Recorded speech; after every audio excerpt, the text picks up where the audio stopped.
Hi everyone, this is Anam. Welcome to PhD jobs and admissions. आज के इस video में हम यूनिवर्सिटी ऑफ राजस्थान के यूनिराज पैट एग्जामिनेशन के लिए, जो कि सेशन 2021 एंड 2022 के लिए हम इस बारी जो पीएचडी एडमिशन टेस्ट के लिए एग्जामिनेशन होने जा रहा है आपका 13 फेब के दिन, उसके लिए रिसर्च मेथोडोलॉजी के इंपॉर्टेंट क्वेश्चंस देखने जा रहे हैं, जो कि टॉप 20 इंपॉर्टेंट क्वेश्चंस हैं जो जनरली आपको एग्जामिनेशन में पूछे ही जाते हैं। आपके सारे कॉन्सेप्ट बेस्ड क्वेश्चंस है, किस तरीके से आपको सारे कॉन्सेप्ट क्लियर रखना है। बहुत सिंपल टॉपिक है। सिंपल टॉपिक से किस तरीके से क्वेश्चंस बनाए जाते हैं, कहाँ से क्वेश्चंस पूछा जाता है आपको, वो सारी चीजें आज के इस वीडियो में उस तरीके से सारे क्वेश्चन मैंने कवर कर रखा है। और साथ ही साथ जैसे कि आप स्क्रीन पर देख सकते हो, फॉर ये पेपर 1 एंड फॉर पेपर 2 हम आपको पेपर 1 का रिविजन पैकेज विद प्रिपरेशन हम आपको प्रोवाइड करेंगे, एंड पेपर 2 के लिए भी रिविजन पैकेज हम प्रोवाइड करेंगे, जिसमें हम आपको 100% पासिंग गारंटी देते हैं। यानी आपको पास करने की रिस्पॉन्सिबिलिटी हमारी होगी, आपका सिलेक्शन गारंटीड होगा। तो इसीलिए आपको स्क्रीन पर जो नंबर नजर आ रहा है, आप हमें व्हाट्सएप के थ्रू इस नंबर पर कॉन्टैक्ट कर सकते हो, और आप हमारे इस ऐप के थ्रू भी स्टडी मटेरियल को एक्सेस कर सकते हो। ऐप के लिए लिंक नीचे डिस्क्रिप्शन में प्रोवाइड कर रखी है। So that's it and let's begin with the today's lecture. जैसे कि आप यहाँ पर देख सकते हो, हमारा जो रिवीजन पैकेज है पेपर 1 के लिए, जो कि आपका रिसर्च मेथोडोलॉजी होता है, इसमें हम आपको वीडियो लेक्चर्स प्रोवाइड करते हैं। शॉर्ट वीडियो लेक्चर्स है, रिवीजन वीडियो लेक्चर्स है। देन हम आपको मॉक टेस्ट प्रोवाइड करेंगे। टोटल 10 मॉक टेस्ट है। हर एक मॉक टेस्ट में 40 to 50 एमसीक्यूज कवर कर रखे, तो इस तरीके से आपके 400 to 500 एमसीक्यूज यहाँ पर कवर होते हैं। और हम यहाँ पर आपको किस तरीके से क्वेश्चन आपको एग्जामिनेशन में पूछे जाने के चांसेस है, वो हमारे मॉक टेस्ट में कवर है। देन उसके बाद हम आपको नोट्स प्रोवाइड करेंगे। काफी सिंपलेस्ट फॉर्म में नोट्स है, बहुत सिंपल लैंग्वेज यूज करी गई है, जिससे कि आपको पढ़ते ही सारे कॉन्सेप्ट समझ में आ जाए। तो ये जो सारा कंटेंट है, आपको बायलिंगुअल लैंग्वेज यानी हिंदी इंग्लिश दोनों लैंग्वेजेस में ये कंटेंट देखने मिलेगा विथ 100% पासिंग गारंटी। यानी अगर आप इतना भी एग्जामिनेशन के लिए हमारे पैकेज के थ्रू अगर आप पढ़ कर जाते हो पूरा, तो 101% आपकी सिलेक्शन गारंटीड है। तो उसके लिए आपको स्क्रीन पर दिए गए नंबर पर व्हाट्सएप के थ्रू हमें कांटेक्ट करना है, या फिर हमारे इस ऐप के थ्रू, जिसमें हमने डिस्क्रिप्शन में लिंक प्रोवाइड करा कि आप डायरेक्टली 1 क्लिक में जाकर हमारे ऐप के थ्रू स्टडी मटेरियल को एक्सेस कर सकते हो। सो दैट्स इट एंड जैसे कि आप स्क्रीन पर देख सकते हो, पेपर 2 का भी हम आपको स्टडी मटेरियल प्रोवाइड करते हैं, जिसमें आपको full syllabus notes, MCQs plus previous year questions भी देखने मिलेंगे। इन सारे सब्जेक्ट्स पर हम आपको स्टडी मटेरियल प्रोवाइड कर रहे हैं। अगर इन सारे सब्जेक्ट्स के अलावा भी आपको कोई और सब्जेक्ट का स्टडी मटेरियल चाहिए, तो आप मुझे कमेंट कर बता सकते हो। उस पेपर 2 के लिए भी आपको दिए गए स्क्रीन पर जो नंबर नजर आ रहा है, इस पर व्हाट्सएप के थ्रू आपको हमें कॉन्टैक्ट करना है। So that's it. हम आज के सेशन को हम स्टार्ट करते हैं। Reasoning from general to particular is called. So इस क्वेश्चन में हमें एक रीजनिंग की डेफिनेशन दी गई है, जिसमें हम एक जर्नल थ्योरी से एक पर्टिकुलर ऑब्जर्वेशन की तरफ बढ़ते हैं। सो याद रखिए, ये जो रीजनिंग है, ये रीजनिंग आपकी डिडक्शन रीजनिंग होगी। तो बेसिकली रिसर्च में दो ही टाइप की रीजनिंग होती है, एक होती है आपकी first induction and the second is deduction. तो इंडक्शन रीजनिंग क्या होती है और डिडक्शन रीजनिंग क्या होती है, हम इस डायग्राम के थ्रू समझते हैं। जैसे इंडक्शन रीजनिंग में आपको बॉटम से देखना है। इंडक्शन रीजनिंग में हम एक ऑब्जर्वेशन करते हैं, चीजों को देखते हैं और ऑब्जर्व करते हैं। ऑब्जर्व के बाद हमने जो चीजें देखी है उसका एक पैटर्न फॉलो करते हैं। देन उस पर हम हाइपोथेसिस ले डाउन करते हैं, एंड देन उस हाइपोथेसिस की मदद से हम एक थ्योरी को डेवलप करते हैं। लेकिन उसी तरीके से डिडक्शन में हमारे पास क्या होती है, जर्नल थ्योरी अवेलेबल होती है। जर्नल हमारे पास थ्योरी एक अवेलेबल होती है, general point of views available होते हैं, एंड जर्नल थ्योरी के बेसिस पर हम उस पर हाइपोथेसिस ले डाउन करते हैं, उस हाइपोथेसिस को हम ऑब्जर्व करते हैं, एंड देन लास्ट में हम एक पर्टिकुलर ऑब्जर्वेशन बताते हैं और उस ऑब्जर्वेशन को हम कंफर्म करते हैं। सो ये होती है आपकी डिडक्शन रीजनिंग। सो याद रखिएगा, induction reasoning and deduction reasoning इस टॉपिक पर एग्जाम में कंपलसरी आपको एक क्वेश्चन पूछा ही जाता है, और इस क्वेश्चन का आपका राइट आंसर हो जाएगा option C, deduction. Next, The amount of non-response might be maximum in case of। इस क्वेश्चन में हमें पूछ रहा है, ऐसा कौन सा डेटा कलेक्शन टूल है जिसमें जो रिस्पोंडेंट है, मतलब जो रिसर्चर के क्वेश्चंस को आंसर कर रहे हैं, रिस्पॉन्स कर रहे हैं, उनका रिस्पॉन्स मैक्सिमम नहीं होगा, नॉन रिस्पॉन्स लिखा है यहाँ पर। सो याद रखिए, ऐसा डेटा कलेक्शन टूल जिसमें जो रिस्पोंडेंट है उनका रिस्पॉन्स मैक्सिमम नहीं होगा, वो होता है आपका डेटा कलेक्शन टूल मेल सर्वे। क्योंकि मेल सर्वे में क्या होता है, जो रिसर्चर है, रिसर्चर रिस्पोंडेंट को क्वेश्चन सेंड कर देते हैं, और फिर उनका रिस्पॉन्स कर जो रिस्पोंडेंट है, फिर बाद में रिसर्चर को वो उनका रिस्पॉन्स भेज देते हैं। सो यहाँ पर मेल क्वेश्चनर में जो रिसर्चर है जो रिस्पोंडेंट है, रिस्पोंडेंट का चांस ऐसा होगा कि वो मैक्सिमम रिस्पॉन्स नहीं कर सकते, यहाँ पर उनका रिस्पॉन्स करने का जो चांस होता है वो मैक्सिमम नहीं कर सकते हैं। उसी तरीके से हम रिमेनिंग ऑप्शंस भी देख लेते हैं, जैसे पर्सनल इंटरव्यू हो रहा है, यानी 1-to-1 face to face interview हो रहा है। सो यहाँ पर ऑब्वियसली जो रिसर्चर क्वेश्चन पूछेंगे सो रिस्पोंडेंट उनका रिस्पॉन्स करेंगे। उसी तरीके से टेलीफोन इंटरव्यू पर भी जो इमीडिएटली रिस्पॉन्स मिल रहा है, immediately researcher face to face उनसे कांटेक्ट करेंगे, मतलब कांटेक्ट हो रहा है। सो यहाँ पर टेलीफोन इंटरव्यू में भी जो रिस्पोंडेंट है वो उनका चांस ज्यादा होता है कि वो रिस्पॉन्स करे। देन लास्ट इज ऑब्जर्वेशन में यहाँ पर रिसर्चर का मेन रोल होता है, क्योंकि रिसर्चर खुद चीजों को ऑब्जर्व करते हैं, यहाँ पर रिस्पोंडेंट का कोई रोल ही नहीं होता है। तो यहाँ पर ऑब्वियसली आपका ऑप्शन डी इनकरेक्ट हो जाएगा। और पर्सनल इंटरव्यू, टेलीफोन इंटरव्यू में जो रिस्पोंडेंट है, रिस्पोंडेंट के रिस्पॉन्स करने का चांस मैक्सिमम होता है, इसलिए यहाँ पर आपका ऑप्शन बी और सी ये दोनों भी इनकरेक्ट हो जाएंगे। और इस क्वेश्चन का आपका राइट आंसर हो जाएगा ऑप्शन ए, मेल्ड क्वेश्चन है। सो याद रखिएगा, एग्जाम में डेटा कलेक्शन टूल से आपको एग्जाम में 1 और 2 क्वेश्चंस पूछे ही जाते हैं। सो ऐसे टाइप के क्वेश्चंस आप आपके एग्जाम में डायरेक्टली एक्सपेक्ट कर सकते हो। Next, what is spurious correlation? इस क्वेश्चन में हमें पूछ रहा है सुपीरियस कोरिलेशन का मीनिंग क्या होती है, डेफिनेशन क्या होती है। सो याद रखिए, सुपीरियस कोरिलेशन क्या होता है, जब भी आपके पास दो वेरिएबल्स होते हैं, उन दो वेरिएबल्स में कुछ ना कुछ कोरिलेशन होगा, लेकिन आप ये नहीं कह सकते हो कि उनके बीच में कॉजल रिलेशन होगा। मतलब दो वेरिएबल होंगे, एक वेरिएबल ए एंड एक वेरिएबल बी, इनके बीच में कुछ ना कुछ रिलेशन तो होगा, लेकिन इनके बीच में कॉज एंड इफेक्ट रिलेशनशिप नहीं होगा।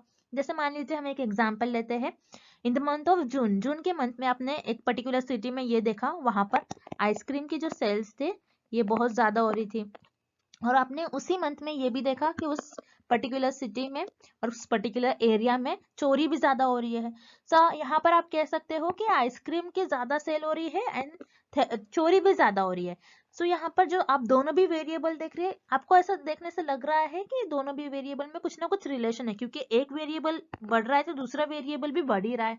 लेकिन आप ये नहीं कह सकते हो कि आइसक्रीम की वजह से उस पर्टिकुलर सिटी में, उस पर्टिकुलर एरिया में चोरी ज्यादा हो रही है। लेकिन आप ये कह सकते हो कि आइसक्रीम की सेल ज्यादा हो रही है एंड यहाँ पर चोरी भी ज्यादा हो रही है, तो इनके बीच में कुछ ना कुछ हमें ऐसा लग रहा है, आइडिया लगेगा, क्योंकि ये दोनों भी जो वेरिएबल्स है सेम डायरेक्शन में मूव कर रहे हैं। लेकिन यहाँ पर कॉज एंड इफेक्ट रिलेशनशिप नहीं है, आइसक्रीम के ज्यादा सेल्स होने की वजह से चोरी ज्यादा नहीं हो रही है। तो इसे हम कहते हैं सुपीरियस कोरिलेशन। तो सुपीरियस कोरिलेशन क्या होता है कि वेरिएबल्स के बीच में कुछ ना कुछ रिलेशन होगा, लेकिन कॉजल इफेक्ट रिलेशनशिप नहीं होगा, मतलब कॉजल रिलेशन नहीं होगा। तो आपका इस क्वेश्चन का जो राइट ऑप्शन हो जाएगा वो हो जाएगा option C, correlation between two variables having no causal relation. Next, all the following are parametric test except. इस क्वेश्चन में हमें फाइंड आउट करना है कि पैरामेट्रिक टेस्ट का टाइप हमें किस ऑप्शन में गिवन नहीं है। तो पैरामेट्रिक टेस्ट ये टर्म कहाँ से आया है, पैरामेट्रिक टेस्ट ये टर्म होता क्या है, हम इस डायग्राम के थ्रू समझते हैं। तो याद रखिए, हाइपोथेसिस को हम अपनी रिसर्च में टेस्ट करते हैं। हाइपोथेसिस एक टेंटेटिव स्टेटमेंट होता है जो रिसर्चर के अजम्पशंस और गेसेस पर बेस्ड होता है। तो रिसर्चर जब भी हाइपोथेसिस को टेस्ट करते हैं तो सिर्फ और सिर्फ नल हाइपोथेसिस को टेस्ट करते हैं। नल हाइपोथेसिस को रिसर्चर जब टेस्ट करते हैं उसमें हाइपोथेसिस टेस्टिंग का यूज करते हैं। सो हाइपोथेसिस टेस्टिंग का यूज करने के लिए रिसर्चर को स्टैटिस्टिकल टेस्ट का यूज करते हैं रिसर्चर। स्टैटिस्टिकल टेस्ट क्या होते हैं, स्टैटिस्टिकल टेस्ट आपके दो टाइप के टेस्ट होते हैं, जिसमें होते हैं आपका parametric test and non parametric test. Parametric test, so parametric test क्या होते हैं, जिसमें आप आपकी जो पॉपुलेशन है, पॉपुलेशन का जो डिस्ट्रीब्यूशन है उसको नॉर्मल अज्यूम करते हैं। मतलब आपका जो पॉपुलेशन है इसका डिस्ट्रीब्यूशन कुछ इस तरीके से है, मतलब ये नॉर्मल डिस्ट्रीब्यूशन है। सो पॉपुलेशन का डिस्ट्रीब्यूशन आप पैरामेट्रिक टेस्ट में नॉर्मल अज्यूम करते हैं। उसी तरीके से नॉन पैरामेट्रिक टेस्ट में आपका जो पॉपुलेशन है उसका डिस्ट्रीब्यूशन आप नॉर्मल अज्यूम नहीं करते हो। सो यही डिफरेंस होता है आपका parametric test and non parametric test. So parametric test के अंदर आपका आता है Z test, T test, F test and ANOVA test. So T test, ANOVA test ये दोनों आपके हो जाएंगे पैरामेट्रिक टेस्ट। तो T test and ANOVA test ये दोनों भी आपके पैरामेट्रिक टेस्ट हो जाएंगे। और नॉन पैरामेट्रिक टेस्ट में आपका क्या आता है, chi square test, U test and H test. तो उसी तरीके से इस क्वेश्चन में हमें गिवन है मैन, विटने, यू टेस्ट। तो मैन विटने यू टेस्ट आपका नॉन पैरामेट्रिक टेस्ट में आता है। सो यहाँ पर आपका ऑप्शन सी करेक्ट हो जाएगा। मैन विटने यू टेस्ट आपका पैरामेट्रिक टेस्ट में के अंदर नहीं आता है, बल्कि ये आपका नॉन पैरामेट्रिक टेस्ट के अंदर आता है, जिसमें आप आपकी जो पॉपुलेशन है उसका डिस्ट्रीब्यूशन को नॉर्मल अज्यूम नहीं करते हो। सो ऑप्शन डी जो आपको गिवन है पियर्सन्स कोरिलेशन कोएफिशिएंट, ये ऑप्शन बस आपको कंफ्यूज करने के लिए गिवन है। सो पियर्सन्स कोरिलेशन कोएफिशिएंट क्या होता है? आपकी कोरिलेशनल रिसर्च में कोएफिशिएंट होता है जिसे हम कहते हैं कार्ल पियर्सन्स कोएफिशिएंट। सो कार्ल पियर्सन्स कोएफिशिएंट आपको बताता है आपके जो वेरिएबल्स है कैसे एक दूसरे से कोरिलेटेड है, क्या परफेक्ट पॉजिटिवली कोरिलेटेड है या फिर परफेक्ट नेगेटिवली कोरिलेटेड है। सो जो ऑप्शन डी आपको गिवन है, ऑप्शन डी का इस क्वेश्चन से कोई लेना देना नहीं है, बस आपको कंफ्यूज करने के लिए क्वेश्चन दिया गया है। सो आपका इस क्वेश्चन का करेक्ट ऑप्शन हो जाएगा option C Mann Whitney U test. Mann Whitney U test आपके नॉन पैरामेट्रिक टेस्ट के अंदर आता है, और T test and ANOVA test ये आपके पैरामेट्रिक टेस्ट में आता है, जिसमें आप आपकी जो पॉपुलेशन है उसकी डिस्ट्रीब्यूशन को नॉर्मल अज्यूम कर लेते हो। और मैन विटने यू टेस्ट ये आपके नॉन पैरामेट्रिक टेस्ट में आता है, जिसमें आप आपकी पॉपुलेशन का डिस्ट्रीब्यूशन को नॉर्मल अज्यूम नहीं करते हो। सो यहाँ पर आपका ऑप्शन सी करेक्ट हो जाएगा, Mann Whitney U test. Next, Which of the following is or are the methods of survey? इस क्वेश्चन में हमें पूछ रहा है दिए गए ऑप्शंस में से कौन सा एक ऐसा ऑप्शन है और कौन सा ऑप्शन ऐसे है जो सर्वे के मेथड्स है। अब सर्वे क्या होता है? सर्वे मतलब आप आपकी रिसर्च में सर्वे कंडक्ट करवा के, यानी डिफरेंट डिफरेंट मेथड्स के थ्रू डेटा कलेक्ट करते हैं, उसे हम कहते हैं सर्वे। जैसे मेल हो गया, क्वेश्चनर्स, ऑब्जर्वेशंस, सो ये इन सारे मेथड्स के थ्रू आप आपके रिसर्च में डेटा कलेक्ट करते हो। अब जैसे कि इस क्वेश्चन में हमें कुछ ऑप्शंस दिए गए हैं, जैसे मेल, टेलीफोन, हाउस होल्ड। तो ये सारे जो है एक सर्वे मेथड होते हैं। जैसे मेल के थ्रू आप क्या करते हो, जो आपके रिस्पोंडेंट है उनको क्वेश्चंस प्रोवाइड करते हो और वो उनका रिस्पॉन्स कर आपको फिर से ईमेल कर देते हैं। सो मेल भी एक डेटा कलेक्शन टूल है जिसके थ्रू आपको रिस्पॉन्स मिलता है रिस्पोंडेंट का। उसी तरीके से टेलीफोन एक इंटरव्यू भी होता है, टेलीफोन पर रिसर्चर रिस्पोंडेंट से क्वेश्चंस पूछ सकते हैं, उनके थ्रू उनको रिस्पॉन्स मिलता है। सो यहाँ पर मेल, टेलीफोन ये दोनों भी एक डेटा कलेक्शन टूल है जिनके थ्रू आप डेटा कलेक्ट करते हो। उसी तरीके से हाउस होल्ड भी एक तरीके का इंटरव्यू होता है, एक तरीके का डेटा कलेक्शन टूल होता है, जिसमें आप 2-3 हाउस को चुन लेते हो और उनसे रिसर्च करते हो, उनसे इंफॉर्मेशन कलेक्ट करने की कोशिश करते हो, उसे हम कहते हैं हाउस होल्ड। तो यहाँ पर ऑप्शन ई, बी, सी यानी मेल, टेलीफोन, हाउस होल्ड ये तीनों भी आपके एक सर्वे होते हैं जिनके थ्रू आप डेटा कलेक्ट करते हो। तो इस क्वेश्चन का आपका राइट आंसर हो जाएगा option D, all of the above. Next, the analysis of two variables at a time in order to uncover whether or not the two variables are related is known as। इस question में हमें ये find out करना है कि ऐसा कौन सा ऑप्शन है जिसमें हम कोई दो वेरिएबल को एनालाइज करते हैं और ये पता लगाते हैं कि उन दो वेरिएबल्स में कैसा रिलेशन है, एक दूसरे से कैसे रिलेटेड है। बेसिकली हम ये कौन सी ऑप्शन में ये पता लगाते हैं। बेसिकली हमें इस क्वेश्चन में एक डेफिनेशन दी गई है। सो हम देखेंगे कि ये डेफिनेशन किस ऑप्शन की डेफिनेशन होगी। सो याद रखिए, जब भी दो वेरिएबल्स की बात होती है और वो कैसे एक दूसरे से रिलेटेड है ये देखना होता है, तो हम कोरिलेशनल रिसर्च में देखते हैं। जैसे मान लीजिए फॉर एग्जांपल कोरिलेशनल रिसर्च में हम देखते हैं दो वेरिएबल्स एक दूसरे से कैसे रिलेटेड है। अगर मैं आपको ये एग्जांपल दूं, जैसे मान लीजिए कोई पर्सन है वो स्मोकिंग कर रहा है, स्मोकिंग करने से लंग पर कैसा अफेक्ट हो रहा है, ये दोनों वेरिएबल एक दूसरे से कैसे रिलेटेड है। क्या ज्यादा स्मोकिंग करने से आपका जो लंग है वो ज्यादा अफेक्ट हो जाएगा? यस, मतलब ये एक दूसरे से ये वेरिएबल्स रिलेटेड है और इसमें पॉजिटिव कोरिलेशन है, बिकॉज अगर आप ज्यादा स्मोकिंग करोगे तो आपका जो लंग है ये ज्यादा अफेक्ट हो जाएगा, मतलब ये दोनों भी सेम डायरेक्शन में मूव कर रहे हैं। सो कोरिलेशनल रिसर्च एक ऐसे रिसर्च होती है जिसमें आप दो वेरिएबल्स को एनालाइज करते हो एट अ टाइम और ये बताते हो कि इन दो वेरिएबल्स में कैसा रिलेशन है, कैसे एक दूसरे से रिलेटेड है। सो इस क्वेश्चन का आपका राइट आंसर हो जाएगा ऑप्शन डी, कोरिलेशन। अब जो रिमेनिंग ऑप्शन है उन्हें भी हमने एक बार देख लेते हैं। Option A, chi square test. Chi square test क्या होता है? एक स्टैटिस्टिकल टेस्ट होता है जिसमें हम ये मेजर करते हैं कि दो से ज्यादा सैंपल्स के मीन को हम कंपेयर करने के लिए हम काई स्क्वायर टेस्ट का यूज करते हैं। याद रखिएगा, काई स्क्वायर टेस्ट एक स्टैटिस्टिकल टेस्ट होता है जिसमें हम दो से ज्यादा सैंपल के मीन को कंपेयर करने के लिए यूज करते हैं। सो यहाँ पर हमें सिर्फ दो ही वेरिएबल दिया है, तो ऑब्वियसली यहाँ पर आपका ऑप्शन ए इनकरेक्ट हो जाएगा। उसी तरीके से ऑप्शन बी, यूनिवेरिएट। यूनी का मतलब होता है सिर्फ एक, मतलब एक वेरिएबल को आप एनालाइज कर रहे हो, एक वेरिएबल को एनालाइज कर रहे हो। सो यहाँ पर हमें दो वेरिएबल दिया है, ऑप्शन में एक नहीं दिया है, तो ऑब्वियसली यहाँ पर आपका ऑप्शन बी इनकरेक्ट हो जाएगा। उसी तरीके से ऑप्शन सी, मल्टीवेरिएट। मल्टीवेरिएट मतलब दो से ज्यादा, उसे हम कहते हैं मल्टी। अब मल्टीवेरिएट दो से ज्यादा वेरिएबल्स पर आप स्टडी करते हो, जैसे मान लीजिए मैं यहाँ पर स्टडी कर रही हूँ हेल्थ पर ह्यूमन बॉडी और कोई डिसीज पर। तो यहाँ पर मेरे 3 वेरिएबल हो जाएंगे, मैं 3 वेरिएबल पर एट अ टाइम स्टडी कर रही हूँ, सो ये मल्टीवेरिएट एनालिसिस होगा। सो इस क्वेश्चन का ऑप्शन सी भी इनकरेक्ट हो जाएगा। सो इस क्वेश्चन का आपका राइट आंसर हो जाएगा ऑप्शन डी, कोरिलेशनल रिसर्च। सो याद रखिएगा कार स्क्वायर टेस्ट पर भी क्वेश्चन बहुत बार पूछा गया आपके एग्जाम में, तो कार स्क्वायर टेस्ट पर क्वेश्चन आने के ज्यादातर चांसेस है, और कोरिलेशनल रिसर्च पर 1-2 क्वेश्चन कंपलसरी आपको एग्जाम में देखने मिलेगा। Next, in sampling with replacement, a sampling unit can be selected. इस क्वेश्चन में हमें फाइंड आउट करना है, अगर आप आपके सैंपल को सैम्पलिंग विद रिप्लेसमेंट टेक्निक से सैंपल सेलेक्ट कर रहे हो, तो आपका जो सैम्पलिंग यूनिट क्या होता है कि आपके पॉपुलेशन में से एक मेंबर, आपके सैंपल का एक मेंबर, आपका जो सैंपल आप चूज कर ले रहे हो उसका एक मेंबर, उसका सिलेक्ट होने का चांस क्या होगा उस केस में, वो कितने बार सिलेक्ट होगा, हमें ये फाइंड आउट करना है। तो सैम्पलिंग विथ रिप्लेसमेंट, जिसको आपको शॉर्ट फॉर्म भी ये भी याद रखना है, simple random sampling with replacement, इसका शॉर्ट फॉर्म होता है SRSWR। सो ये शॉर्ट फॉर्म से भी आपको एग्जाम में क्वेश्चन आता है, ऐसे भी शॉर्ट फॉर्म से भी क्वेश्चन आए हैं आपके एग्जाम में प्रीवियस ईयर्स में। तो आपको ये याद रखना है सैम्पलिंग विथ रिप्लेसमेंट, जिसे हम SRSWR के नाम से भी जानते हैं।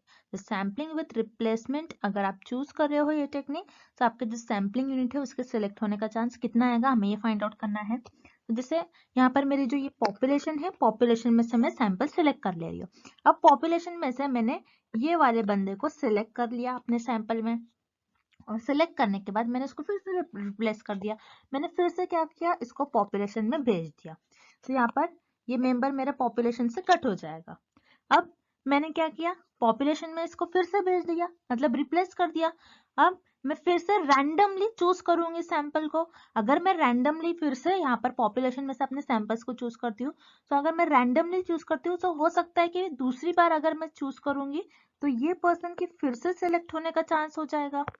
अगर मैं दूसरी बार चूज करूंगी तो इस पर्सन का फिर से सिलेक्ट होने का चांस हो जाएगा रैंडमली, तो ये सिलेक्ट हो जाएगा आपका। फिर उसके बाद ये पर्सन आपका फिर से सैंपल में सिलेक्ट हो गया। अब मैं फिर से क्या करूंगी, फिर से इसको रिप्लेस कर दूंगी, और फिर से अगर मैं रैंडमली चूज करती हूँ तो हो सकता है इसका फिर से सिलेक्ट होने का चांस हो, फिर से ये सिलेक्ट हो जाएगा सैंपल के लिए। तो अगर आप सैंपल को, सैंपलिंग यूनिट अगर आपने एक बार चूज कर लिया अपने सैंपल को, उसको फिर से अपने पॉपुलेशन से रिप्लेस कर दिया, और पॉपुलेशन में से आप फिर से रैंडमली आपके मेंबर्स को सिलेक्ट कर रहे हो, तो हो सकता है उस पर्सन के फिर से सिलेक्ट होने का चांस हो, और आपने फिर से रिप्लेस कर दिया तो वो फिर से सिलेक्ट होगा। तो ये बार बार ये चलते ही रहेगा। सो अगर आप आपके सैम्पलिंग यूनिट को आप रिप्लेस कर रहे हो पॉपुलेशन से, और पॉपुलेशन में से आप फिर से रैंडमली सैंपल सिलेक्ट कर रहे हो, तो उस केस में वो पर्सन बार बार सिलेक्ट हो जाएगा। सो उस पर्सन के, उस सैम्पलिंग यूनिट के बार बार सिलेक्ट होने का चांस हो जाएगा। दैट्स व्हाई आपका करेक्ट ऑप्शन हो जाएगा मोर देन वन टाइम। सो यहाँ पर आपका ऑप्शन भी करेक्ट है, more than one time. Next, a reasoning where we start with certain particular statements and conclude with a universal statement is called। इस question में हमें एक रीजनिंग की डेफिनेशन गिवन है, हमें फाइंड आउट करना है ये कौन सी रीजनिंग होगी, क्या ये डिडक्टिव रीजनिंग होगी, इंडक्टिव या फिर एबनॉर्मल रीजनिंग होगी, हमें ये फाइंड आउट करना है। तो इस क्वेश्चन में हमें ये बता रहा है कि एक रीजनिंग है, उस रीजनिंग को आपने स्टार्ट किया एक पर्टिकुलर स्टेटमेंट से, मतलब एक पर्टिकुलर आपने कुछ चीजों को, एक पर्टिकुलर चीज को ऑब्जर्व करा, ऑब्जर्व कर कर आपने उस एक यूनिवर्सल स्टेटमेंट दिया, मतलब ऑब्जर्व कर कर आपने एक जर्नल स्टेटमेंट दिया, जर्नल थ्योरी दी। तो ये कौन सी रीजनिंग में आएगा, हमें ये फाइंड आउट करना है। सो रिमेंबर, आपको ये दो रीजनिंग याद रखनी है, inductive reasoning and deductive reasoning. Deductive reasoning में आप क्या करते हो, आपके पास एक थ्योरी होती है डिडक्टिव रीजनिंग में, उस थ्योरी पर आप हाइपोथेसिस ले डाउन करते हो, आप गेस करते हो, एंड उस हाइपोथेसिस को ऑब्जर्व करते हो, एनालाइज करते हो, एंड देन लास्ट में आप कंफर्म करते हो आपके रिजल्ट, या फिर रिजेक्ट कर देते हो। देन इंडक्टिव रीजनिंग में क्या होता है, आप ऑब्जर्व करते हो कोई चीज को, जैसा इस क्वेश्चन में हमें गिवन है, एक पर्टिकुलर स्टेटमेंट को कंक्लूड किया, एक पर्टिकुलर स्टेटमेंट को ऑब्जर्व किया, देन एक पैटर्न फॉलो किया, देन उस पर एक टेंटेटिव हाइपोथेसिस ले डाउन करा, एंड देन उसके बेसिस पर एक थ्योरी जनरेट करा। यूनिवर्सल स्टेटमेंट मतलब एक यूनिवर्सल, सबके लिए एक थ्योरी, एक जर्नल थ्योरी डेवलप किया। तो इंडक्टिव रीजनिंग वो रीजनिंग होती है जिसमें आप पर्टिकुलर स्टेटमेंट को कंक्लूड करते हैं, पर्टिकुलर स्टेटमेंट को ऑब्जर्व करते हैं एंड कंक्लूड कर आपको यूनिवर्सल स्टेटमेंट देते हो, मतलब एक जर्नल थ्योरी देते हो। सो ये आपकी डेफिनेशन हो जाएगी इंडक्टिव रीजनिंग की। वेराज डिडक्टिव रीजनिंग में आप क्या करते हो, आपके पास ऑलरेडी थ्योरी अवेलेबल होती है, उस पर हाइपोथेसिस ले डाउन करते हो, उस थ्योरी को आप ऑब्जर्व करते हो, एनालाइज करते हो एंड देन रिजल्ट देते हो। सो ये आपके डिडक्टिव रीजनिंग की डेफिनेशन नहीं हो जाएगी। देन यहाँ पर आपका ऑप्शन सी गिवन है एबनॉर्मल रीजनिंग। एबनॉर्मल रीजनिंग आपके साइकोलॉजी से रिलेटेड एक टर्म है। सो ये आपका ऑप्शन सी इनकरेक्ट हो जाएगा। बस रिसर्च में आपको दो ही टाइप की रीजनिंग याद रखना है, इंडक्टिव एंड डिडक्टिव। सो हम फिर से एक बार देख लेते हैं। डिडक्टिव रीजनिंग वो होती है जिसमें आपके पास ऑलरेडी थ्योरी अवेलेबल होती है, उस थ्योरी पर आप हाइपोथेसिस ले डाउन करते हो, देन उस हाइपोथेसिस को आप ऑब्जर्व करते हो, एनालाइज करते हो एंड देन रिजल्ट कंफर्म कर देते हो। इंडक्टिव रीजनिंग वो रीजनिंग होती है जिसमें आप कोई पर्टिकुलर ऑब्जर्व करते, पर्टिकुलर चीजों को ऑब्जर्व करते, एक पर्टिकुलर स्टेटमेंट देते हो, देन पैटर्न फॉलो करते हैं, देन उस पर टेंटेटिव हाइपोथेसिस ले डाउन कर एक जर्नल थ्योरी देते हो, यूनिवर्सल स्टेटमेंट देते हो। तो ये हो जाएंगे आपकी डेफिनेशन इंडक्टिव रीजनिंग की। सो यहाँ पर आपका ऑप्शन भी करेक्ट हो जाएगा। Next, The performed dash survey is extrapolated to fit the entire population.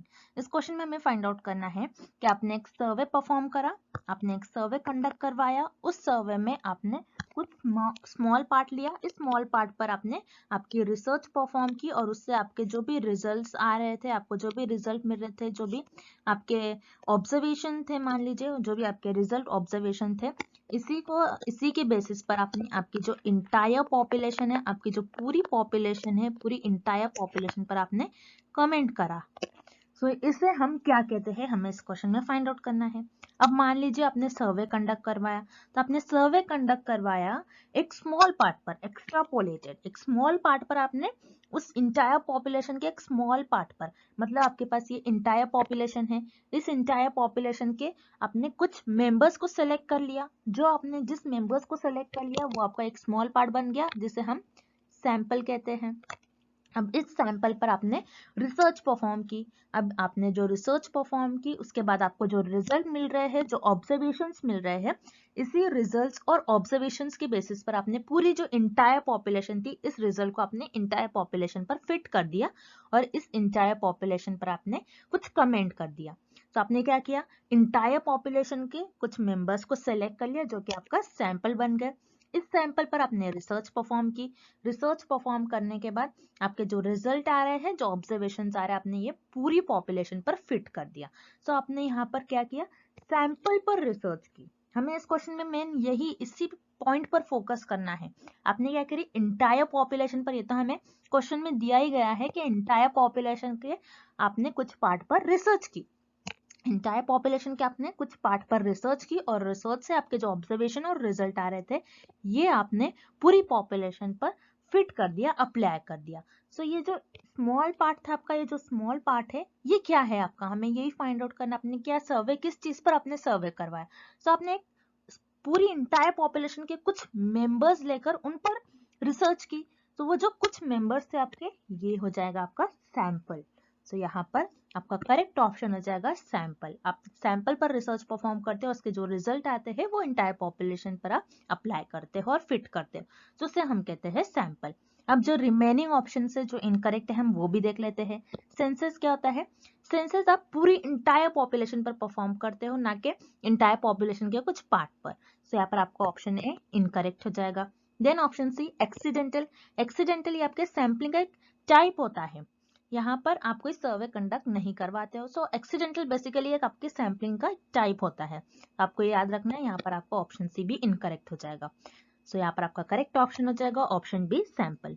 Next, primary data can be obtain from which of the following source. इस क्वेश्चन में हमें फाइंड आउट करना है कि प्राइमरी डेटा को हम कौन से दिए गए ऑप्शन में से कौन से सोर्सेज के थ्रू जनरेट कर सकते हैं और ऑब्टेन कर सकते हैं। सो पहले तो आपको पता होना चाहिए कि प्राइमरी डेटा होता क्या है। तो याद रखिएगा, रिसर्च में दो टाइप के डेटा होता है, एक होता है प्राइमरी डेटा और एक होता है सेकेंडरी डेटा। अब प्राइमरी डेटा क्या होता है, प्राइमरी डेटा वो डेटा होता है जो रिसर्चर खुद जनरेट करते हैं, रिसर्चर खुद जनरेट करते हैं, उससे हम कहते हैं प्राइमरी डेटा। और सेकेंडरी डेटा क्या होता है, जो रिसर्चर खुद जनरेट नहीं करते, जो ऑलरेडी पब्लिश डेटा होता है, ऑलरेडी पब्लिश जो डेटा होगा उससे हम कहते हैं वो सेकेंडरी डेटा है। सो आपको याद रखना है, रिसर्च में आपके दो टाइप के डेटा होता है, एक होता है प्राइमरी डेटा और एक होता है आपका सेकेंडरी डेटा। प्राइमरी डेटा क्या होता है, जो रिसर्चर खुद जनरेट करते हैं, जो रिसर्चर खुद जनरेट करते हैं उससे हम कहते हैं प्राइमरी डेटा। और सेकेंडरी डेटा क्या होता है, जो रिसर्चर खुद जनरेट नहीं करते बल्कि वो ऑलरेडी पब्लिश्ड डेटा होता है, उससे हम कहते हैं सेकेंडरी डेटा। अब इस क्वेश्चन में हमें पूछ रहा है कि प्राइमरी डेटा जो है, प्राइमरी डेटा हम किस सोर्सेस के थ्रू ऑब्टेन कर सकते हैं और किस सोर्सेस के थ्रू हम प्राइमरी डेटा को जनरेट कर सकते हैं, हमें ये फाइंड आउट करना है। सो याद रखिएगा, बुक्स, न्यूज़पेपर एंड जर्नल, ये तीनों भी में आपके पास जो भी डेटा होता है बुक्स में, न्यूज़पेपर में और जर्नल में, ये ऑलरेडी पब्लिश्ड होता है। सो ऑलरेडी पब्लिश्ड होता है, इसलिए आपका सेकेंडरी डेटा के अंडर आएगा। और मॉनिटरिंग रिपोर्ट, मॉनिटरिंग रिपोर्ट मतलब आप खुद कोई चीजों को मॉनिटर कर रहे हो, जैसे आप कोई, मान लीजिए कोई आप वैक्सीन बना रहे हो, सो वैक्सीन में आपको कैसा, आपके जो ऑब्जर्वेशंस थे, आपने क्या देखा, आपने किन किन चीजों को मॉनिटर किया, आपने देखा कि आपने जिन जिन पर्सन को वैक्सीन दिया उनमें आपने कोई बिहेवियर देखा उनका, सो उन सारी चीजों को आपने बिहेवियर अपने सारी चीजों को ऑब्जर्व करके डेटा एक रिपोर्ट करा, आपने आपके रिपोर्ट में लिखा कि मैंने ये ऑब्जर्व करा, ये वैक्सीन यूजफुल होगी। सो यहाँ पर मॉनिटरिंग रिपोर्ट्स में आपने क्या करा, खुद आपके ऑब्जर्वेशन से खुद आपने देखकर आपने उस डेटा को अपने रिपोर्ट में लिखा, जनरेट करा। सो मॉनिटरिंग रिपोर्ट्स ही आपके प्राइमरी डेटा में आएगा। दैट्स व्हाई पर आपका करेक्ट ऑप्शन हो जाएगा option D, monitoring reports. And a tool in research demands priority on, ठीक है, तो यहाँ पर हमें कुछ रिसर्च के टूल्स दिए गए हैं और यू कैन से रिसर्च के कुछ कैरेक्टरिस्टिक्स दिए गए हैं। तो यहाँ पर जो मेन है, जिस चीज पर हम रिसर्च में किन टूल्स को ज्यादा प्रायोरिटी देते हैं, डिमांड किस चीज की है, तो हमें इस क्वेश्चन में ये बताना है, ठीक है। तो option is objectivity. Yes, objectivity जो है, ऑब्जेक्टिविटी यानी हमारे रिसर्च का एम क्या है, ठीक है, आप क्यों रिसर्च परफॉर्म कर रहे हो, उसका मोटिव क्या है, उसका एम क्या है, आपको क्यों परफॉर्म करना है, उसका ऑब्जेक्टिव क्या है, आप जो रिसर्च परफॉर्म कर रहे हैं उससे जो आउटकम्स आए हैं क्या वो हमारी सोसाइटी के लिए बेनिफिशियल हो गए या फिर नहीं, हम क्यों परफॉर्म करें वो रिसर्च, उससे हमें कुछ बेनिफिट होना चाहिए, तो यही होता है ऑब्जेक्टिविटी। यस, रिसर्च हम इसीलिए परफॉर्म करते कि वो एक ऑब्जेक्टिव हो, ठीक है, उसका पीछे कुछ मोटिव हो, उसके पीछे कुछ एम हो, तो yes it is very important. और जो ऑब्जेक्टिविटी टूल है रिसर्च में, हम इसको बहुत ज्यादा प्रायोरिटी देते हैं, ठीक है। देन साइक्लिकलिटी, साइक्लिकलिटी क्या होता है, जैसे कि आपको पता है रिसर्च को जो मेथड है, रिसर्च एक साइक्लिक प्रोसेस है, जहां से आप स्टार्ट करोगे वहां पर एक पॉइंट पर आके वो एंड होता है। So yes, this is also very important कि आप कैसे मेथड्स यूज कर रहे हो, किस तरीके से आप रिसर्च परफॉर्म कर रहे हो, साइक्लिकलिटी होनी चाहिए आपकी रिसर्च में।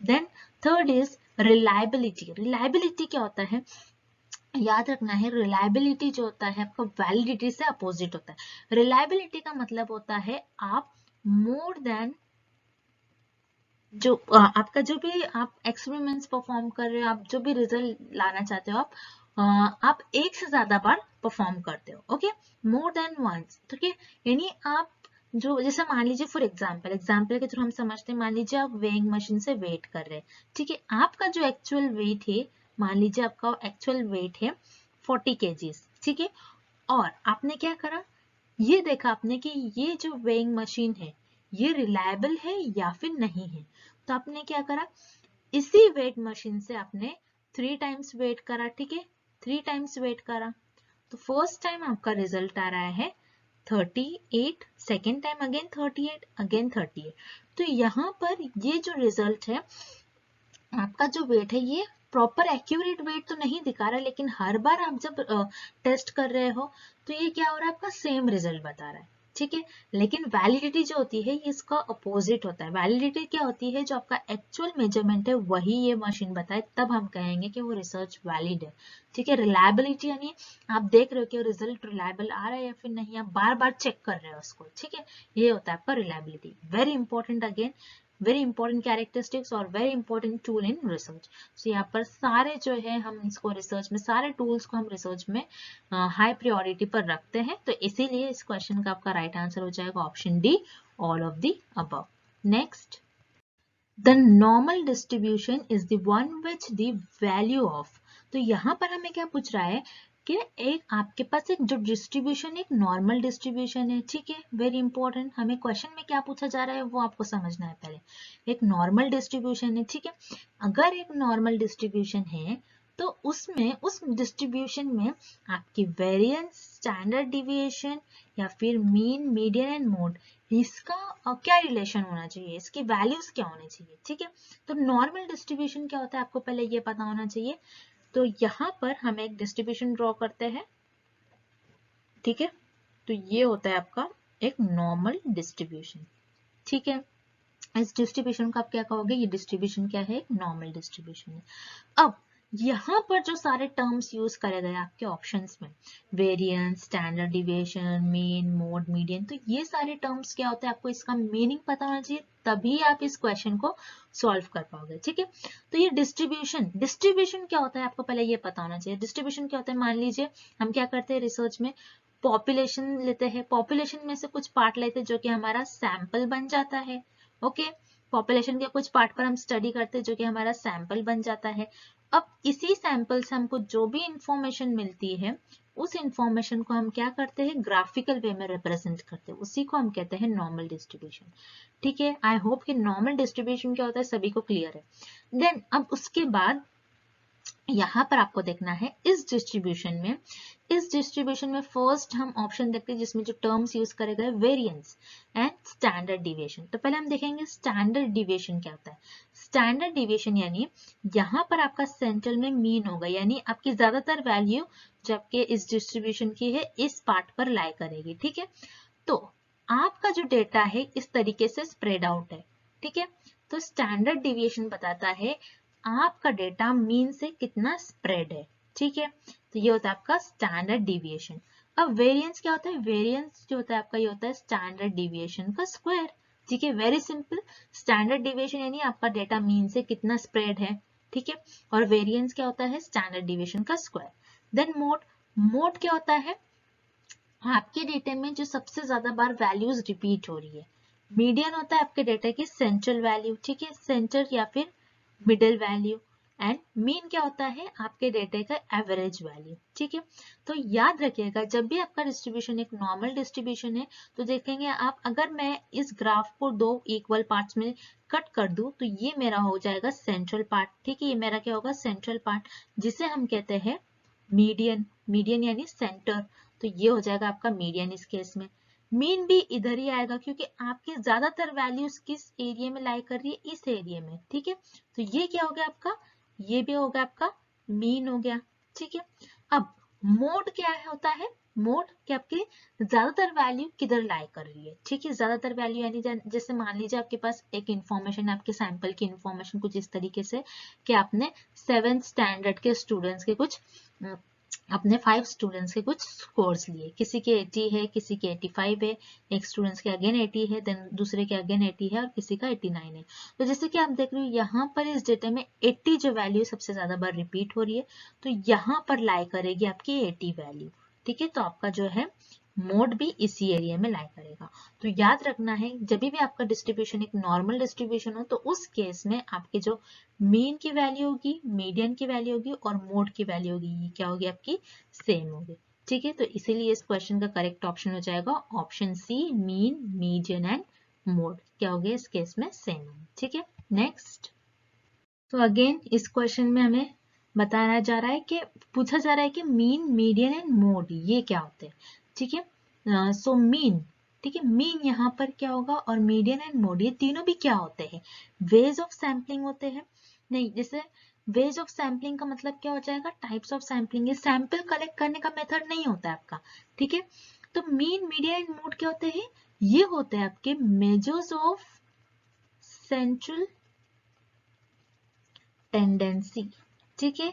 यानी आपने जो भी इंफॉर्मेशन, जो भी आपके मेजर्स है वो आप किस तरीके से आपको मिल रहे हैं वो मेजरमेंट्स, ठीक है, वो आपके ग्राफ की सेंट्रल टेंडेंसी को रिप्रेजेंट करता है। मीन कितनी ज्यादा वैल्यूज आपकी कहाँ लाई कर रही है, ठीक है, एवरेज वैल्यू, एवरेज स्टूडेंट्स की वैल्यू कहाँ लाई करेगी, ठीक है। फॉर एग्जाम्पल यहाँ पर हमने कुछ स्टूडेंट्स का अगर डेटा लिया है तो यहाँ पर मीन क्या होगी इस केस में, कि मीन आपकी एवरेज वैल्यू होगी, मीडियन सेंट्रल वैल्यू होगी, मोड सबसे ज्यादा बार जो रिपीट हो रही है, तो इसे हम कहते हैं मेजर्स ऑफ सेंट्रल टेंडेंसी, जो आपकी ग्राफ की सेंट्रल टेंडेंसी को मेजर करे, ठीक है, ना कि आपके मेजर्स ऑफ डिविएशन। डिविएशन यानी आपका ग्राफ किस तरीके से डिविएट है, क्या लेफ्ट साइड में डिविएट हो रहा है, क्या राइट साइड में डिविएट हो रहा है, तो इसे हम कहते हैं मेजर्स ऑफ डिविएशन।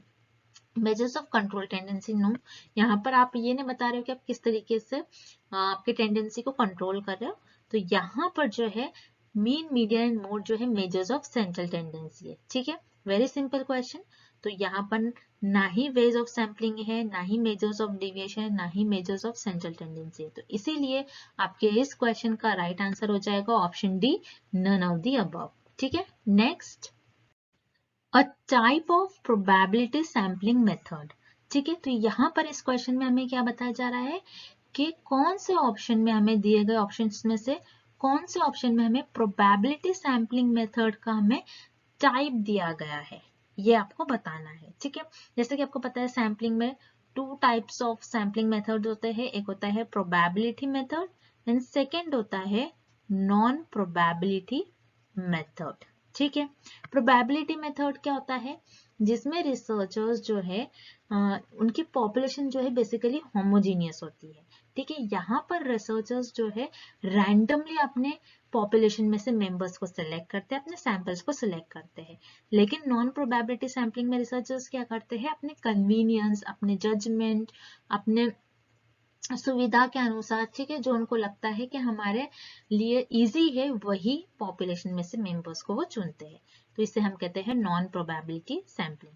अब यहाँ पर जैसे कि आप देखोगे option B convenience, option C snowball and option D purposive, ये तीनों भी जो है ये होते हैं आपके नॉन प्रोबेबिलिटी सैम्पलिंग। यानी कन्वीनियंस में आप क्या करते हो, रिसर्च अपनी कन्वीनियंस के अकॉर्डिंग अपने पॉपुलेशन में से मेंबर्स को चुनते हैं। स्नोबॉल में क्या होता है, स्नोबॉल में रिसर्च अपने कन्वीनियंस के हिसाब से 2 to 3 मेंबर्स को सिलेक्ट कर लेंगे। अब इन्हीं जो मेंबर्स है जिनको रिसर्चर ने सिलेक्ट करा है, इन्हीं मेंबर्स को बोलेंगे और आगे मेंबर्स लेके आओ, तो ये और आगे रिसर्च के लिए मेंबर्स लेके आएंगे, ठीक है, तो ये आगे और किसी और मेंबर्स को लेकर आएंगे, तो इस तरीके से स्नोबॉल सैम्पलिंग होती है, जिसे हम चेन सैम्पलिंग भी कहते हैं, ठीक है। देन उसके बाद है purposive, again purposive sampling, word से ही मीनिंग है, रिसर्चर यहाँ पर अपने पर्पस के अकॉर्डिंग, उनका जो स्टडी का पर्पस है उसके ही अकॉर्डिंग पॉपुलेशन में से मेंबर्स को चुनेंगे। तो यहाँ पर कन्वीनियंस, स्नोबॉल एंड पर्पसिव ये जो होते हैं नॉन प्रोबेबिलिटी मेथड के टाइप होते हैं, लेकिन यहाँ पर जो क्लस्टर सैम्पलिंग है ये होता है आपका प्रोबेबिलिटी मेथड, सैम्पलिंग मेथड, ठीक है।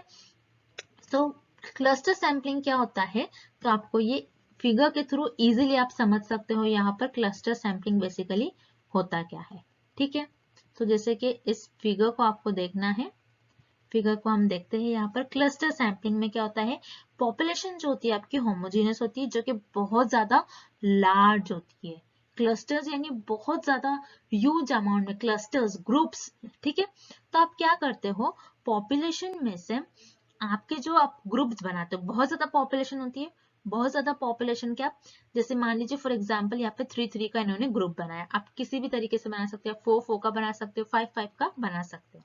तो इस तरीके से हमने क्या करा, बहुत ज्यादा पॉपुलेशन में से कुछ पॉपुलेशन को लिया और हमने यहाँ पर उनका क्लस्टर्स डिजाइन कर लिया, यानी उनका यहाँ पर हमने ग्रुप बना लिया, ठीक है। जैसे कि आप देख रहे हैं यहाँ पर 1 2 3 4 5 6 ग्रुप्स है।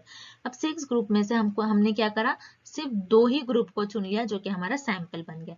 तो यहाँ पर आप एक एक मेंबर नहीं लोगे हर एक ग्रुप से, आपको होल क्लस्टर आपको सिलेक्ट करना है। जैसे कि यहाँ पर उन्होंने फर्स्ट क्लस्टर सिलेक्ट करा है एंड देन ये वाला क्लस्टर सिलेक्ट करा है। तो बोलने का मतलब यहाँ पर ये है कि यहाँ से एक मेंबर, यहाँ से एक मेंबर आप ऐसा नहीं सिलेक्ट करते हो, बल्कि आपको होल ग्रुप सिलेक्ट करना होता है, ठीक है, पूरा का पूरा group as a sample select करना होता है, इसीलिए इसको हम कहते हैं क्लस्टर, ग्रुप्स को हम क्लस्टर भी कहते हैं। तो इसीलिए क्लस्टर में क्या होता है, होमोजेनस पॉपुलेशन होती है, और यहाँ पर रिसर्च अपने कन्वीनियंस के अकॉर्डिंग नहीं, रैंडमली सिलेक्ट करना होता है पॉपुलेशन में से मेंबर्स को, और पॉपुलेशन जो क्लस्टर्स है उसमें से एज इट इज क्लस्टर को रैंडमली चूज करना होता है। तो इसीलिए यहाँ पर जो है क्लस्टर यहाँ पर करेक्ट ऑप्शन हो जाएगा। It is a type of probability sampling method. Okay, next, which of the following variables can be classified only under the nominal category?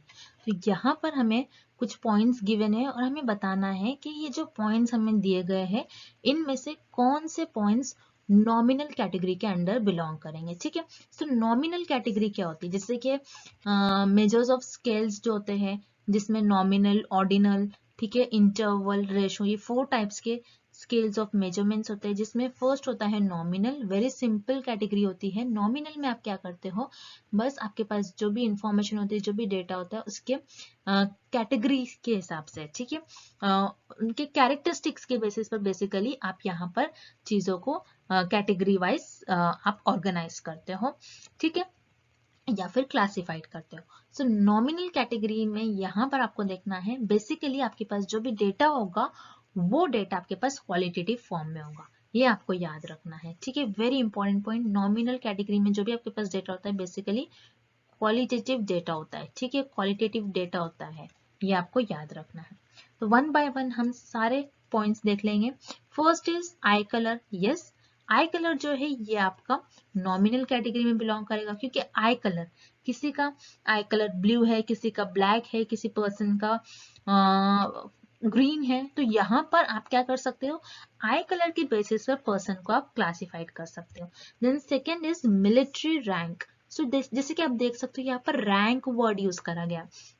आप नॉमिनल कैटेगरी में रैंक नहीं दे सकते हो, बल्कि आप ऑर्डिनल में रैंक देते हो। तो यहाँ पर मिलिट्री रैंक जो है ये नॉमिनल कैटेगरी में बिलोंग नहीं करेगा। देन टाइप ऑफ चीज, ठीक है, सारे टाइप्स की चीज होते हैं, जैसे कि आपने सारे ब्रांड्स देखोगे, सारे डिफरेंट डिफरेंट टाइप्स की चीज होते हैं, डिफरेंट डिफरेंट क्वालिटीज के, ठीक है। तो आप टाइप्स ऑफ चीज यानी चीज के टाइप्स के अकॉर्डिंग आप चीज को क्लासिफाइड कर सकते हो।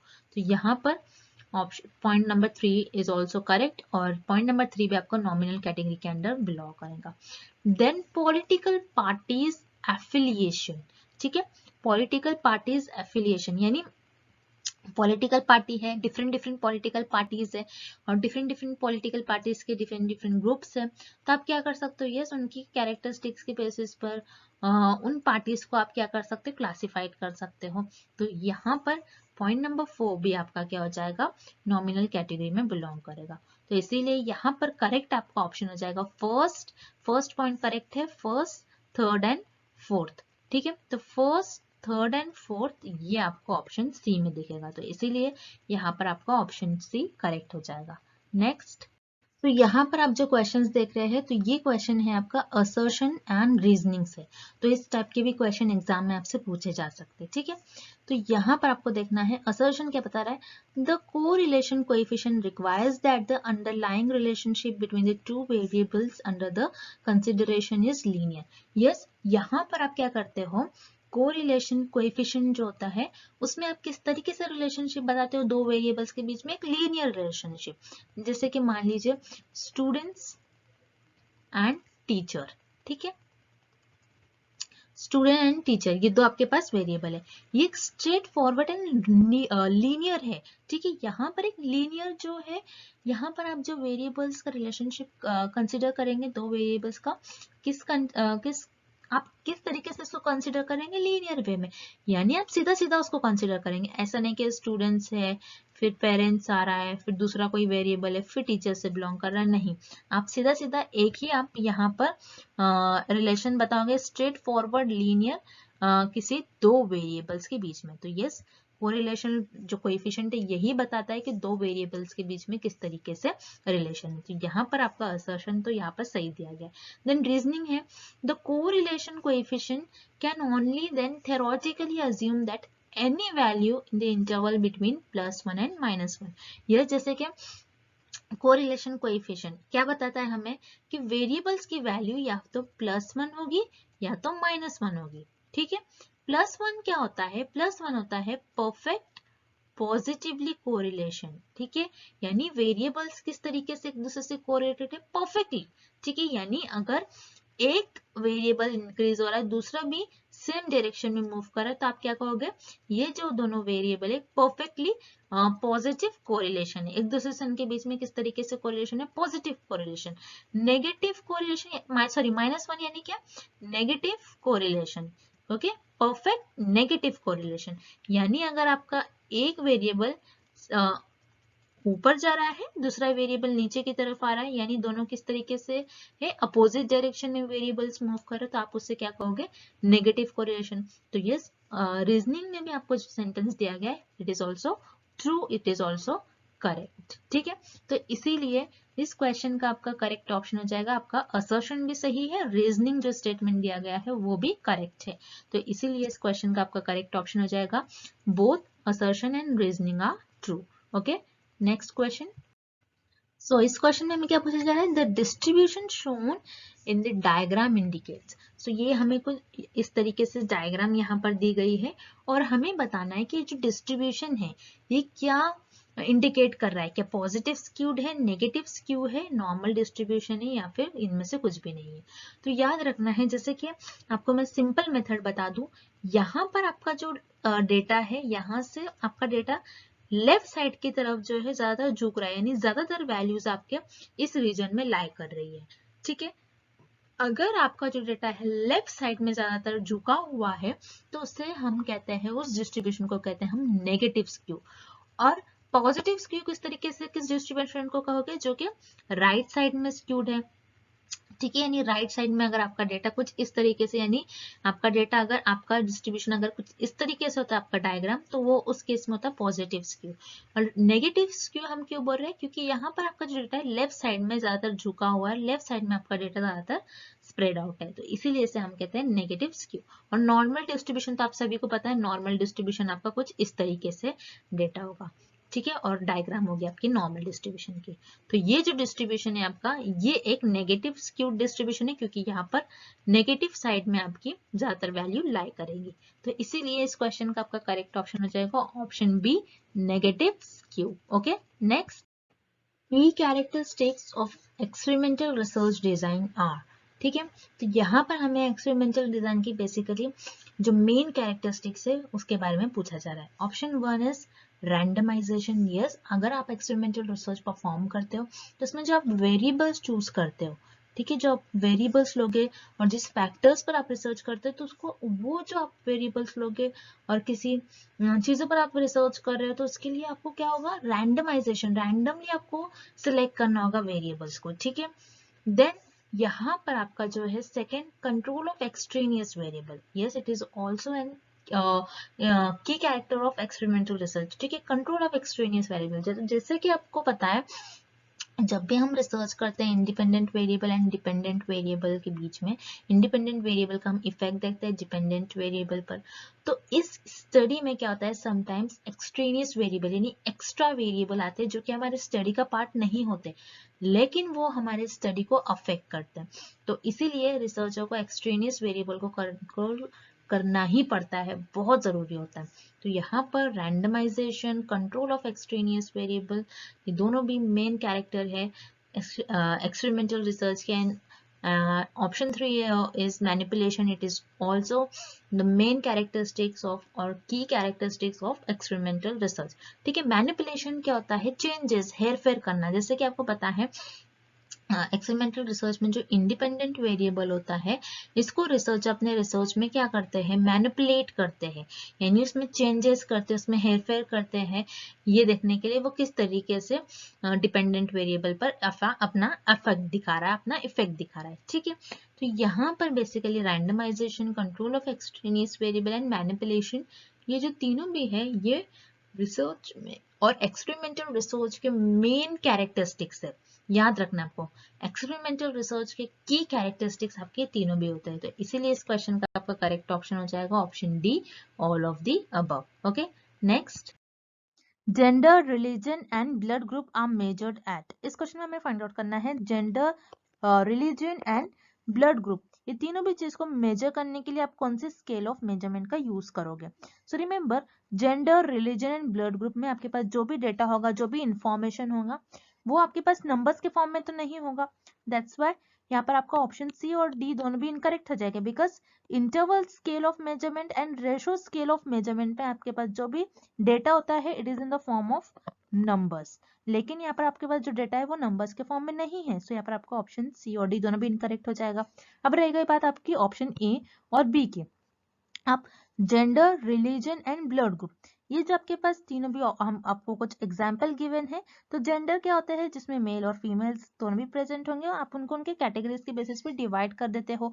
उसी तरीके से रिलीजन को और ब्लड ग्रुप को भी, लेकिन यहाँ पर आप किसी चीज को रैंक नहीं दे सकते हो। आप ऐसा नहीं कह सकते कि फीमेल अच्छे होते हैं, मेल ही अच्छे होते हैं, फीमेल ही अच्छे होते हैं, आप किसी चीज को रैंक नहीं दोगे। सो ऑर्डिनल स्केल ऑफ मेजरमेंट में हम किसी भी चीज को रैंक देते हैं। सो यहाँ पर आपको जो इन्फॉर्मेशन गिवन है और जो चीजें गिवन है जैसे जेंडर, रिलीजन, ब्लड ग्रुप, आप उसमें किसी भी चीज को रैंक नहीं देंगे, किसी चीज को बताओगे नहीं कि ये रिलीजन अच्छा है, वो रिलीजन अच्छा है, ये जेंडर अच्छा है, वो जेंडर अच्छा है।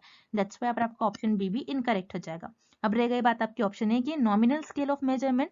यस, यहाँ पर आपका ऑप्शन ए करेक्ट हो जाएगा, because nominal scale of measurement में आप क्या करते हो, लोगों को उनके कैरेक्टरिस्टिक्स के बेसिस पर, उनके फीचर्स के बेसिस पर डिवाइड करते हो, उनको कैटेगराइज कर लेते हो। सो उसी तरीके से gender, religion and blood group में आप क्या करते हो, जो भी सेम कैरेक्टरिस्टिक्स के लोग हैं, सेम ब्लड ग्रुप के लोग हैं, सेम रिलीजन के लोग हैं, सेम जेंडर है, उनको कैटेगराइज कर दोगे डिफरेंट डिफरेंट ग्रुप्स में।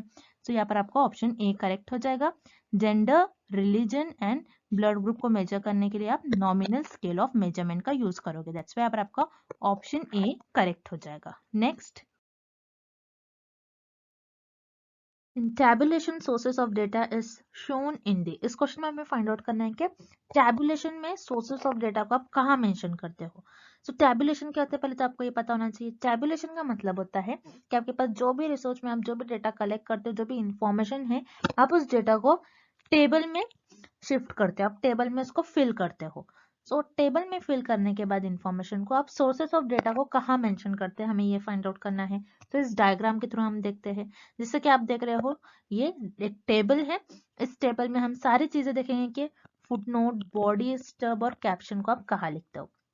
सो फुटनोट, तो फुटनोट में आप जो सोर्सेस ऑफ डेटा मेंशन करते हो, वो आपके जो इस भी पेज पे टेबल होगा, उस पेज के बॉटम में आप फुटनोट मेंशन करोगे, मतलब सोर्सेस। फुटनोट्स में जो भी सोर्सेस ऑफ डेटा होगा, जहां से भी आपने डेटा लिया होगा, वो सारा मेंशन करते हो। देन बॉडी, बॉडी क्या होता है, आपके टेबल का जो मेन पार्ट है, जो मेन इंफॉर्मेशन है, जिसमें आपका यहाँ पर बॉडी होगा, जो भी इंफॉर्मेशन आप लिखोगे, ये आपकी बॉडी होती है, main part of the table. Then stub, stub क्या होता है कि आपके जो ये हेडिंग्स होते हैं टेबल में, जो ऊपर साइड हेडिंग होते हैं, उसे हम कहते हैं स्टब। देन कैप्शन, कैप्शन क्या होते हैं, आपका जो भी टाइटल होगा, टेबल के ऊपर जो भी टाइटल लिखते हो, वो आपको हो जाएगा कैप्शन। अब इस क्वेश्चन में हमें पूछ रहा है कि टैबुलेशन में, मतलब टेबल में, आप सोर्सेस ऑफ डेटा को कहाँ मेंशन करते हो। तो टैबुलेशन में सोर्सेस ऑफ डेटा को आप फुटनोट्स में, जो आपके टेबल के जिस पेज पर आपका टेबल होगा, उस पेज के बॉटम में आप आपके सोर्सेस ऑफ डेटा को फुटनोट्स में मेंशन करते हो। दैट्स व्हाई आपका करेक्ट ऑप्शन हो जाएगा option A, footnote. Next, thank you for watching this video. Good luck with your preparation and see you tomorrow with another video.